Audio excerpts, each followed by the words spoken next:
இந்த ஒரு மசாலா இருந்தால் போதும். சிக்கன், மட்டன், ஃபிஷ், காரக்குழம்பு, புளிக்குழம்புன்னு எல்லாத்தையும் வச்சு அசத்திடலாம். அதை எப்படி பண்ணலான்னு பார்க்கலாம் வாங்க. ஃபஸ்ட்டு நான் வந்து முழு படி எடுத்திருக்கேன். முழு படியில் 3 படி வந்து கொத்தமல்லி எடுத்திருக்கேன்.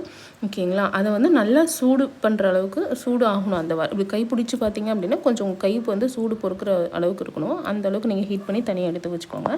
நெக்ஸ்ட்டு சீரகம் வந்துட்டு 1/4 படி போட்டுக்கோங்க. நெக்ஸ்ட்டு மிளகு வந்து 1/4 படி. கருவேப்பிலை வந்துட்டு 2 கைப்பிடி அளவு. நான் வந்து தோட்டத்திலே ஃப்ரெஷ்ஷாக இருந்துச்சு. ஸோ அதனால் அதை வந்து 2 கைப்பிடி எடுத்து நல்லா வந்து வாணல்லே போட்டு வதக்கி அதை வந்து ஒரு மாதிரி வாடுற பதத்து வரைக்கும் நம்ம கொண்டு வரணும். ஓகேங்களா? அதுக்கப்புறமா உப்பு, தேவையான அளவுக்கு உப்பு ஆட் பண்ணிக்கோங்க. ஏன்னா உப்பு ஆட் பண்ணிட்டீங்க அப்படின்னா உங்களுக்கு அந்த மசாலா வந்து கொஞ்சம் சீக்கிரம் கெட்டு போகாமல் இருக்கும். நெக்ஸ்ட்டு வரமிளகாய் நீங்கள் காரத்துக்கு ஏற்ப சேர்த்துக்கோங்க. ஓகேங்களா? நான் வந்து இதில் 1/4 படி சேர்த்துருக்கேன். நீங்கள் உங்களுக்கு காரத்துக்கு ஏன்னா சிலது காரமாக இருக்கும், சிலது காரம் கம்மியாக இருக்கும். அது வந்து அப்பயோ நீங்கள் சேர்த்துக்கலாம். ஓகேங்களா? நெக்ஸ்ட்டு இது எல்லாமே வந்து நல்லா வெயிலில் காய வச்சு மிஷினில் கொடுத்து அரைச்சி எடுத்துகிட்டு வந்தீங்க அப்படின்னா நான் சொன்ன குவான்டிட்டி எல்லாம் போட்டிங்க அப்படின்னா உங்களுக்கு வந்து 1.5 கிலோ அளவுக்கு உங்களுக்கு வந்து இந்த மசாலா கிடைக்கும். ஓகேங்களா?